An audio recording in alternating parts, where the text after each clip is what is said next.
नमस्कार. नाशिक जिल्ह्याला 2 दिवसांपासून मुसळधार पावसानं झोडपून काढलं आहे.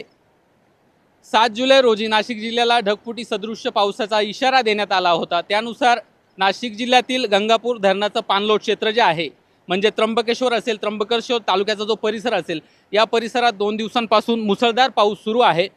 मी सध्या त्र्यंबकेश्वर तालुक्यातील हिरडी या गावाजवळ आहे. हिरडी या गावाजवळ असलेल्या वशिष्ठा नदीवर आहे.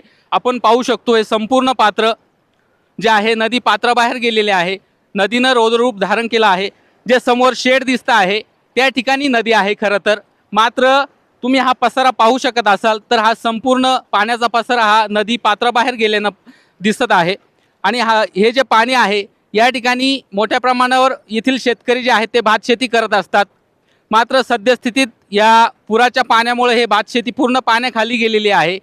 सुरुवातीला भात रोपं टाकण्यात येतात आणि त्यानंतर भात लागवडीला प्रारंभ होतो. मात्र सद्यस्थितीत पूर्ण रोपंही पाण्याखाली गेल्यामुळं सडण्याची देखील स्थिती निर्माण झालेली आहे.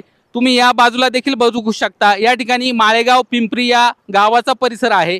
या ठिकाणी नदी देखील पात्राबाहेर गेल्यामुळं इथला जो परिसराला जो फटका बसलाय भात शेतीला आपण पाहू शकतोय. खऱ्या अर्थाने ह्या मेन रस्ता आहे त्र्यंबकेश्वर गिरणारे या गावांना जोडणारा.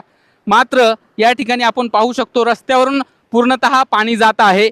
वाहनं देखील या रस्त्यावरून ये जा करत असल्याचं आपल्याला पाहायला मिळतं आहे. पूर्ण गुडघाभर मला वाटतं या ठिकाणी पाणी आहे आणि त्या पाण्यावरून ही जी वाहनं आहेत ती ये जा करत असल्याचं आपल्याला पाहायला मिळतं आहे. लोकमत ॲग्रोसाठी गोकुळ पवार, त्र्यंबकेश्वर.